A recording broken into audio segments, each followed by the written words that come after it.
I stared at the text from my mother-in-law, Barbara. Thanksgiving at our house this year. Traditional family only. You understand? I understood perfectly. 3 weeks earlier, I'd spent 2 full days cooking her favorite dishes for her birthday dinner. Homemade lasagna. The tiramisu she always raved about. Fresh bread from scratch. My daughter Emma had made her a card, spent hours on it with markers and glitter. Barbara had smiled tightly, set it aside without reading it, and spent the entire evening fawning over my sister-in-law Michelle's kids. My real grandchildren, she'd called them, right in front of Emma. Emma was 7 years old, and she'd learned to make herself small at family gatherings. She'd learned to expect nothing, and I'd let it happen. My husband died when Emma was 2. Car accident, sudden, destroyed our world in an instant. His family had never fully accepted me, the girl from the wrong side of town who got pregnant and married their golden boy. But while he was alive, they at least pretended. After he died, the mask came off slowly.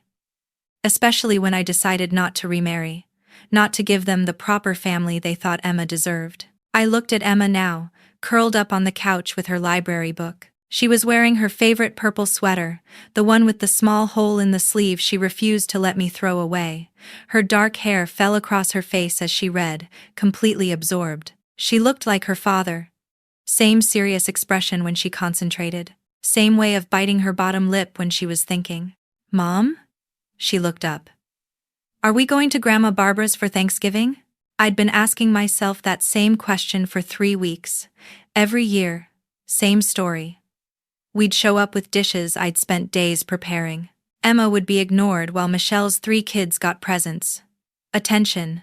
The good seats at the table. Last Thanksgiving, they'd literally forgotten to set a place for Emma. Just forgot. Didn't notice until we'd all sat down. Michelle had laughed it off. "Oh, there's always so much chaos with all the real family here." Real family. Emma had eaten in the kitchen. Alone. 7 years old. Eating turkey at the kitchen counter, while everyone else laughed in the dining room. And I'd let her. Because family. Because tradition. Because I kept thinking maybe this time would be different. "I don't know yet, sweetheart," I said. She nodded and went back to her book. She didn't even look disappointed. That was what broke my heart. She expected nothing. Expected to be forgotten, overlooked, treated as less than. At 7 years old, she already knew her place in their eyes. My phone buzzed. Another text from Barbara. "Michelle's children are so excited. We're doing the traditional family photo this year. Professional photographer. It'll be lovely." The traditional family photo. The one Emma was never included in. They'd done one last Christmas, had it blown up and framed in their living room. Michelle's 3 kids, Barbara and Robert, Michelle and her husband. My husband's empty space just not acknowledged. Emma, not even considered. I'd smiled through it, taken my own photos of Emma by their Christmas tree, pretended it didn't matter. I opened my laptop. I had a photography session scheduled for the day before Thanksgiving. A client had requested holiday family photos, offered to pay extra for the rush. I'd accepted because the money would help. Emma's school winter concert was coming up, and she needed new shoes. The ones she had were getting tight, wearing thin at the toes. I'd been putting it off because every spare dollar went to something else. Birthday presents for Michelle's kids, contributions to family dinners, the expensive wine Barbara liked, the specific bread Robert had to have. $300 for wine and bread last month. Emma was wearing shoes that hurt her feet. I closed the laptop. "Emma," I said, "how would you feel about having Thanksgiving here this year?" "Just us?" She looked up, eyes wide. "Really? Really? We could make whatever you want. Watch movies. Have pie for breakfast." "Pie for breakfast? Why not?" She grinned. Actually grinned. I hadn't seen her smile like that in months. "Can we make the chocolate pie? The one Daddy liked?" My throat tightened. "Yeah, baby. We can make Daddy's chocolate pie." She jumped up and hugged me. Just like that. Simple question, simple answer. Why had I made this so complicated for so long? I picked up my phone, started to text Barbara back. Stopped. Called instead. She answered on the first ring. "I got your text." Good, so you understand about Thanksgiving. Actually, I'm calling to say we won't be coming. Silence. Then, excuse me? Emma and I are having Thanksgiving at home this year. That's ridiculous. Thanksgiving is a family holiday. Family. That word. I'd bent myself into knots over that word for 5 years. 5 years of Emma being treated like she didn't exist because she wasn't part of the real family. You're right, I said. It is a family holiday. That's exactly why we're staying home. I don't appreciate your tone, after everything we've done for you. What have you done, Barbara? My voice stayed calm. That surprised me. I'd expected to yell. What exactly have you done? We've included you. We've tried to make Emma feel welcome. You forgot to set a place for her last Thanksgiving. She ate alone in the kitchen. She was 6 years old. That was an accident. Michelle has 3 children. There's a lot to keep track of. You keep track of Michelle's children just fine. You remember birthdays, preferences, allergies. You remember that Madison doesn't like green beans, and that Jackson needs the crusts cut off his sandwiches. You've never once remembered that Emma exists until she's standing right in front of you. You're being dramatic. You called Michelle's kids your real grandchildren at your birthday dinner. In front of Emma. I didn't mean, yes, you did. You meant exactly that, and I'm done pretending you didn't. Another silence. Then her voice changed, got sharper. Your husband would be ashamed of you right now. Keeping his daughter from his family. That landed. Meant to. She knew exactly where to strike. But for the first time, I didn't let it stick. My husband loved Emma more than anything in this world. And he loved me. If he were here, you wouldn't dare treat us like this. You know it. I know it. The only reason you've gotten away with it this long is because I let you. That ends now. If you don't come to Thanksgiving, don't expect to be included in Christmas. I don't expect anything from you anymore, Barbara. That's actually a relief. I hung up. My hands were shaking. Emma was watching me from the couch, eyes huge. We're really not going. We're really not going. She smiled. Small at first, then bigger. Good. Just like that. Good. So simple for her. She'd been waiting for me to protect her. 7 years old. And she'd been waiting for me to choose her over people who didn't even see her. I opened my laptop again. Cancelled the photography session I'd scheduled. The client understood. Found someone else. I used the time instead to plan Thanksgiving. Real planning. What did Emma actually like? What did we want our holiday to look like? We made lists, drew pictures. Emma wanted to watch the parade in our pajamas. She wanted pancakes for breakfast and mac and cheese with Thanksgiving dinner because that's the best food. She wanted to build a blanket fort and read stories inside it. She wanted to make Daddy's chocolate pie and put extra whipped cream on top. Not one thing on her list involved pretending to be grateful for people who treated her like an inconvenience. My phone rang all week. Barbara, then Robert, then Michelle. I let it go to voicemail. Listened to the messages once, then deleted them. You're tearing this family apart. Think about Emma's relationship with her cousins. You're being selfish. Selfish.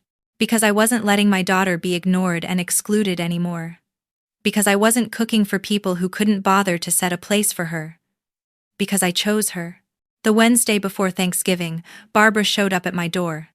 I saw her through the window, her car in the driveway. For a moment, I considered not answering.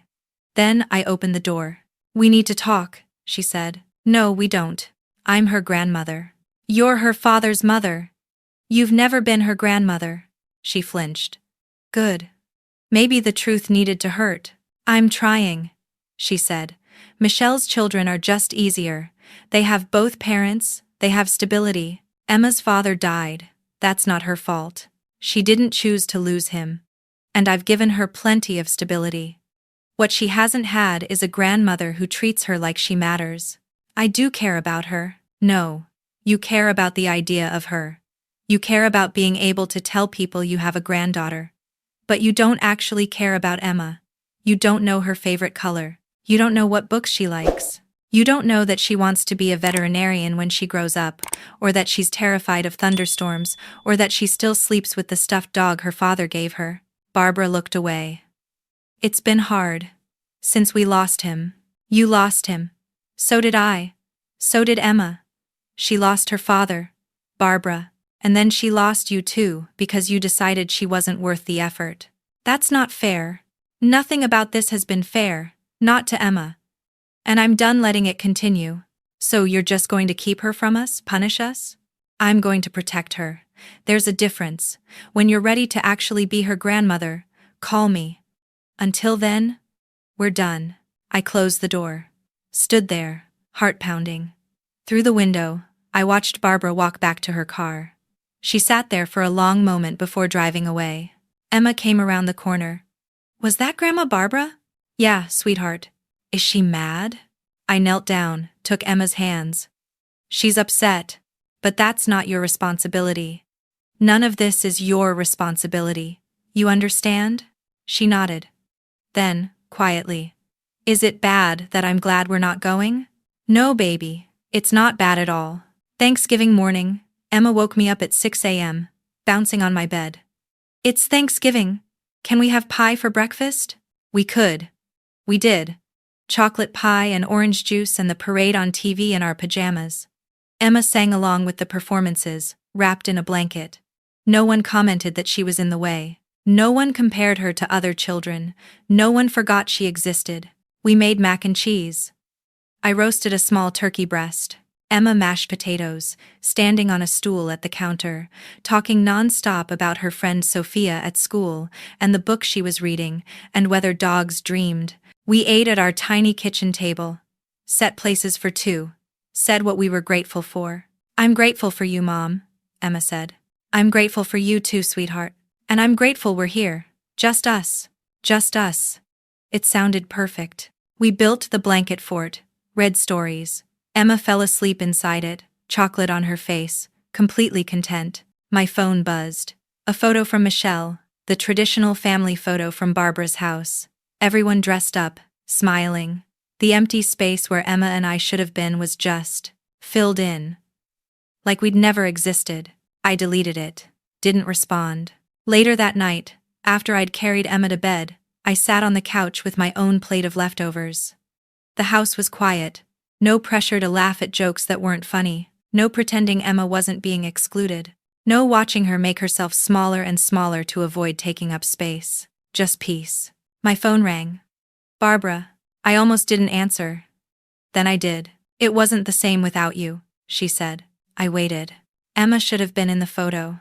Yes, she should have. Can we talk about Christmas? Maybe if we… No. I meant what I said, Barbara. When you're ready to actually be her grandmother, we can talk. Until then, no. No Christmas. No family dinners. No photos she'll be excluded from. I'm done with that. Emma deserves better. I want to try. Then try. Really try. Not a big gesture at Christmas. Not a sudden performance because you feel guilty. Actually try. Learn who she is. Treat her like she matters. Show up for her. I don't know how. Yes, you do. You do it for Michelle's kids. Do it for Emma. Silence. Then, can I call her? Just to say Happy Thanksgiving? I looked toward Emma's room. Not tonight. She's asleep. She's happy. Let her have that. But tomorrow? If you want to talk to Emma, you can call tomorrow. But Barbara? If you're going to hurt her again, don't bother. I won't let you break her heart twice. I hung up. Sat in the dark living room. The Christmas lights from the neighbor's house cast colors across my walls. Red, green, white. Emma's library book sat on the coffee table, her shoes by the door. Her purple sweater draped over the chair. Evidence of my daughter. My family. Right here. My phone buzzed with another text, this time from Robert. Barbara told me what you said. You're right. We should have done better. Can we try again? I didn't respond immediately. Opened my photos instead. Found the pictures from today. Emma in her pajamas, chocolate on her face. Emma in the blanket fort. Reading by flashlight. Emma at the table, actually smiling. She'd smiled more today than she had in months at Barbara's house. That was my answer. I texted Robert back. Emma and I are building our own traditions this year. If you want to be part of our family, you're welcome. But on our terms. That means treating Emma like she matters.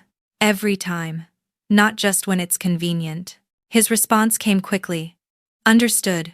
We'll do better. I promise. Promises were easy. Following through was harder. But maybe, for the first time, they'd actually try. Or maybe they wouldn't.